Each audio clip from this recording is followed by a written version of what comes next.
They say she only hugs, but the ones who felt her arms say otherwise.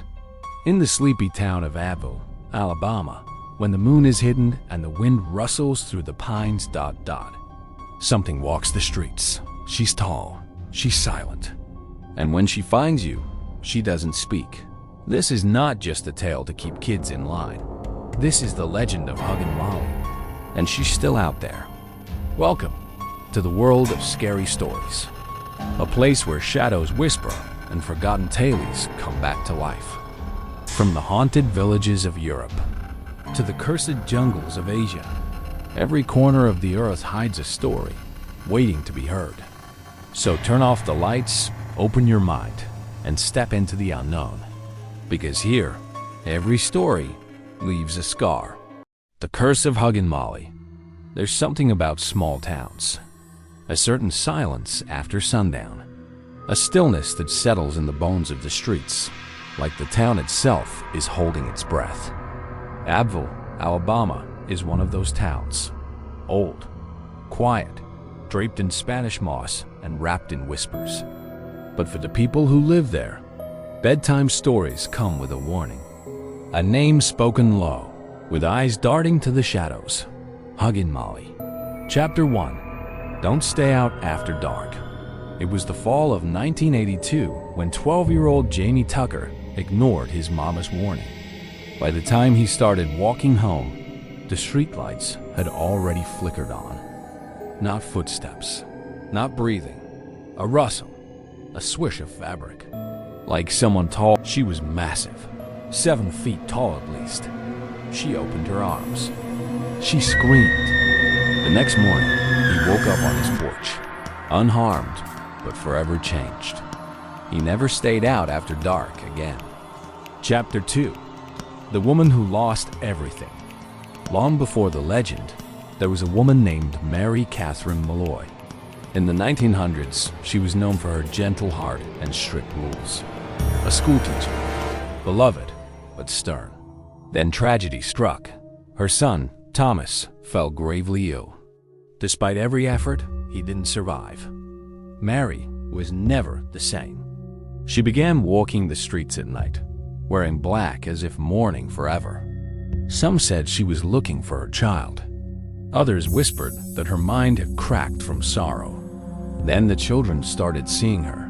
She never spoke, just opened her arms and hugged.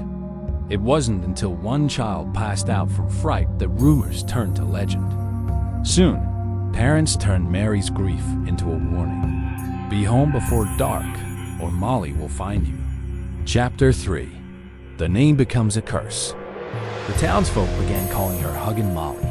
The name stuck like glue, and the more people talked, the more real she became. Teenagers dared each other to walk alone at night. Some said they heard footsteps. Others claimed to see the outline of her hat by the pines. One boy, Ricky Lane, swore he saw her standing by the creek, arms open wide. She didn't move. She just watched me, like she was waiting, like I was already hers. Ricky left town the next year. Sighed he couldn't take the dreams anymore. Chapter 4. The scream in the pines. Every few years, someone reports a scream in the woods, or a shadow too tall to be human. But it's always the same description. 7 feet tall, dressed in black, wide-brimmed hat, silent hug asterisk, ear-shattering scream. And it's always the same result. No physical harm, no marks. But the person is never quite the same. Psychologists call it mass hysteria. Locals call it the curse. Chapter 5. What does she want? Some say Huggin Molly is the ghost of Mary Katherine, forever mourning her lost son. Others believe she's not a spirit at all, but something older, a protector, or a punisher. Maybe she hugs you to make sure you never forget the rules. Maybe the scream is a reminder. Grief can echo for generations. Chapter 6. She's still out there. To this day, in Abbeville, the legend lives on. There is even a restaurant named after her, Huggin Molly's, where tourists come for milkshakes and ghost stories. But the locals, they don't joke about her. They keep their kids inside after dark. They check over their shoulders when walking along because they know something outsiders laugh at until they hear the scream. So if you ever find yourself in Abbeville and the night is a little too quiet and the air turns cold for no reason, run. Don't turn around, because once she opens her arms, it's already too late. Thank you for stepping into the shadows with us. If this story gave you chills, imagine what's coming next. Don't forget to like this video if you love real horror stories. Hit subscribe and turn on the notification bell so you never miss a scream. And we want to hear from you. Have you ever heard of Huggin Molly or experienced something like her? Drop your story in the comments below. We're reading them all. Until next time, stay safe. Stay inside after dark. And remember, she only hugs.